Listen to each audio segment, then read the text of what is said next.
বৈষম্য বিরোধী ছাত্র আন্দোলনের যেসব পুলিশ সদস্য মারা গেছে, বিচার না হওয়া পর্যন্ত পুলিশ কোনো কাজে অংশগ্রহণ করবে না, চলবে না, কোনো সরকারের ভূমিকা পালন করবে না, জনগণের সেবক, জনগণের সেবা করবে।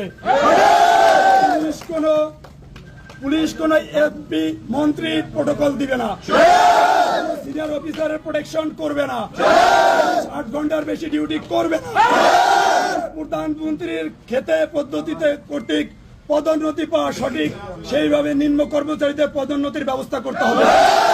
পুলিশের 20 দিনের ছুটি বৃদ্ধি করে 60 দিন করতে হবে। অফিসারের মতো কনস্টেবলদের সোর্স মানি দিতে হবে। নাম্বার 10, পুলিশের ঝুঁকি ভাতা বৃদ্ধি করতে হবে। পুলিশ সদস্যের নিজ রেঞ্জে পার্শ্ববর্তী জেলায় বদলি করতে হবে। পুলিশের প্রত্যেক মাসে টিয়া বিল নিশ্চিত করতে হবে। 10 তারিখের ভিতরে আমরা সাধারণ যারা পুলিশ কর্মচারী, পুলিশ সদস্য, আমাদের পুলিশ জনগণের বন্ধু যদি হয়ে থাকে, আমরা জনগণের সাথে একত্রিত হয়ে কাজ করতে চাই। আজ আমরা কেন এই গৌরব উজ্জ্বল পুলিশ বাহিনী কেন আজকে ইন্টারন্যাশনালি কলঙ্কিত হলো, এই বাংলাদেশ পুলিশ এর জবাবদিহি করতে হবে। সারা দেশে কত পুলিশ সদস্য নিহত হয়েছে তার সংখ্যা বের করে জাতীয়ভাবে ঘোষণা করতে হবে। পুলিশ সদস্যের লাশ এখনো পাওয়া যায়নি, সেগুলো নিশ্চিত করতে হবে।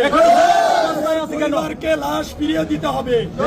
আমার পুলিশ সদস্যের লাশ কেন পুরানো হয়েছে করতে হবে।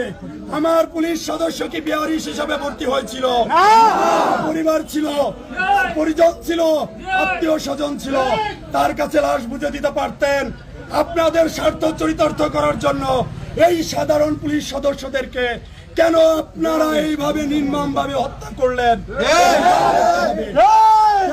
সর্বশেষ এই কথা বলতে চাই, জাতীয় আমাদের কেন্দ্রীয়ভাবে যেই নির্দেশনা আছে, যেই দাবি দেওয়া আছে, এই দাবি দেওয়া যতক্ষণ পর্যন্ত কার্যকর বাস্তবায়ন না হবে, কার্যকর করে বাস্তবায়ন করতে হবে, ততক্ষণ পর্যন্ত কোনো পুলিশ সদস্য ডিউটিতে যাবেন না।